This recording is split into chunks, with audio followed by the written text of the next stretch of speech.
Hello, welcome to the Kitchen Spy. My name is Kate, and this is a recipe for Welsh rarebit. We did this on St David's Day because obviously it's a little bit Welsh, and a few people saw it on my Instagram and asked for a recipe, so here it is. It is a really delicious recipe, far better than just normal cheese on toast. Let's have a look at what we need to do to make it. So here are the ingredients.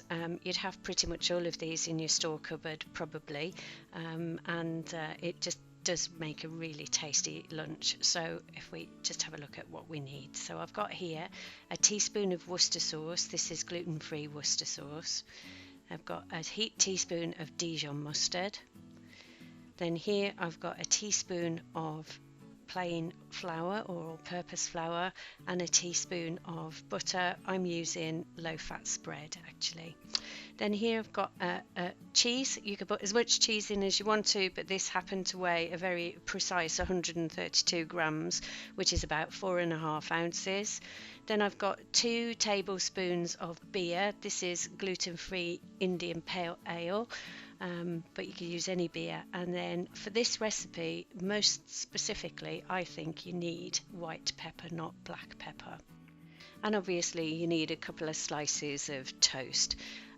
So over in the pan, just put the cheese into just a small non-stick. This is a milk saucepan, but you can use any saucepan. I think it's probably better to use quite a small saucepan for this. So put the cheese in, and then I'm going to be adding the Worcestershire sauce, and just to make sure that I have got every last bit of it, and then mustard.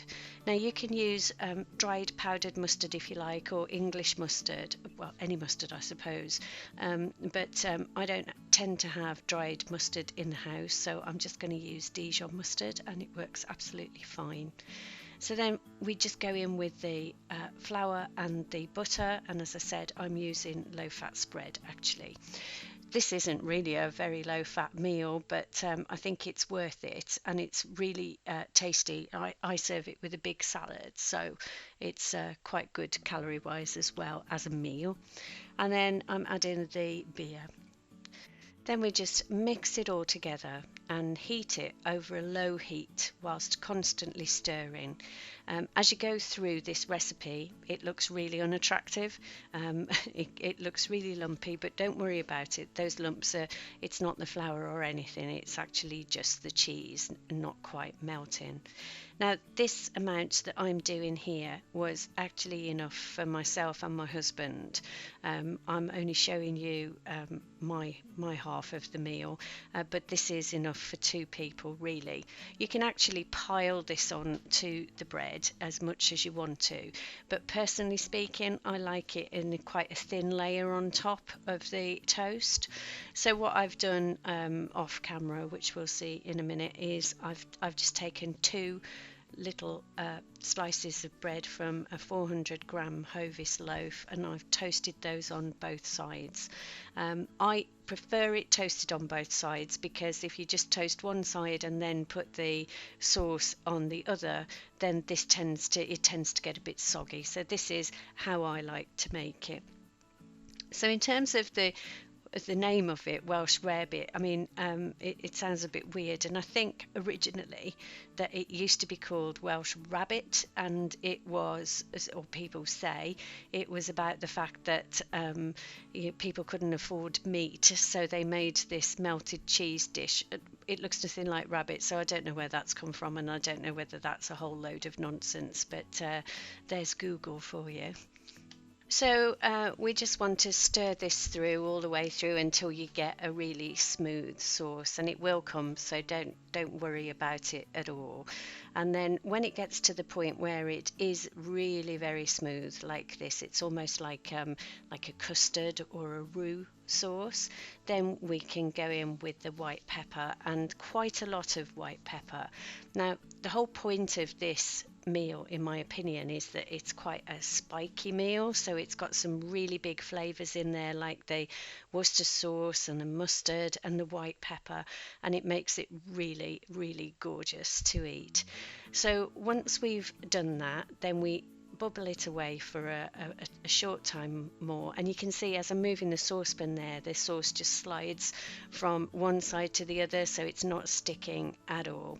And so we bubble it away for a little bit longer, and then once we're satisfied it's bubbling, then we turn off the heat and we leave it to cool for just a short amount of time.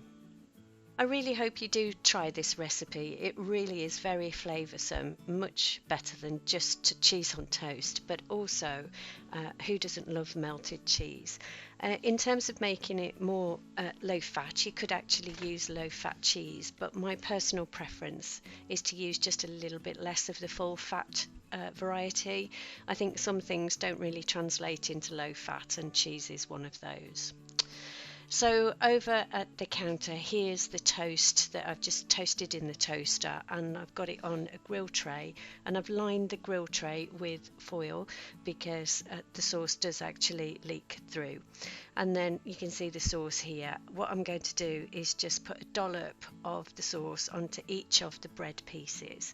And because this is already toasted on both sides, I need to be really careful about making sure that the cheese mixture goes right to the edge of the toast, because I don't want to overburn the edges of the toast.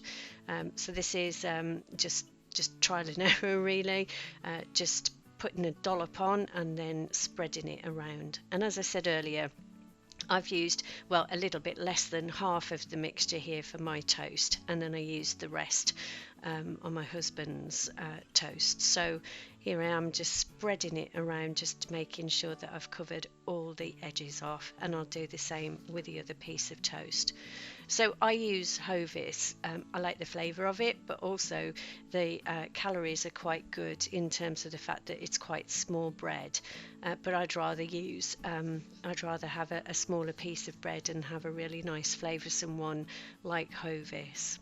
So I've used some gluten-free ingredients in this meal. So here's the beer that I used, which is Green King IPA.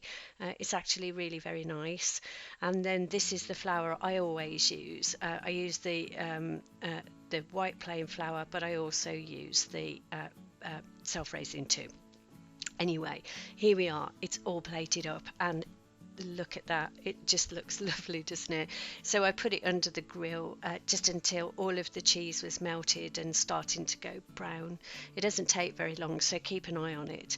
And then I've served that with we've shared the bottle of beer between us. Once it's open, you don't want to waste it, do you? So that entire plate is 432 calories. The actual toasts were 319 calories, and then obviously I've got bread and the dressing. I didn't count the calories for the beer because you might not want to use the beer. But anyway, so there you are. I hope you give it a go, and if you do, let me know in the comments down below how you got on. Thanks very much for watching. If you enjoyed it, please give this video a thumbs up, and if you're already a subscriber, thank you so very much for your support. I really do appreciate it. And if you aren't a subscriber already and you might like to be one, then press the subscribe button and also the notification button, and that way you'll get to know when I put other videos up, and they're mainly recipes, food hauls, meals of the week, etc. Anyway, it's been great to have you here. I hope you've enjoyed the video. Thanks so very much for watching. Bye bye.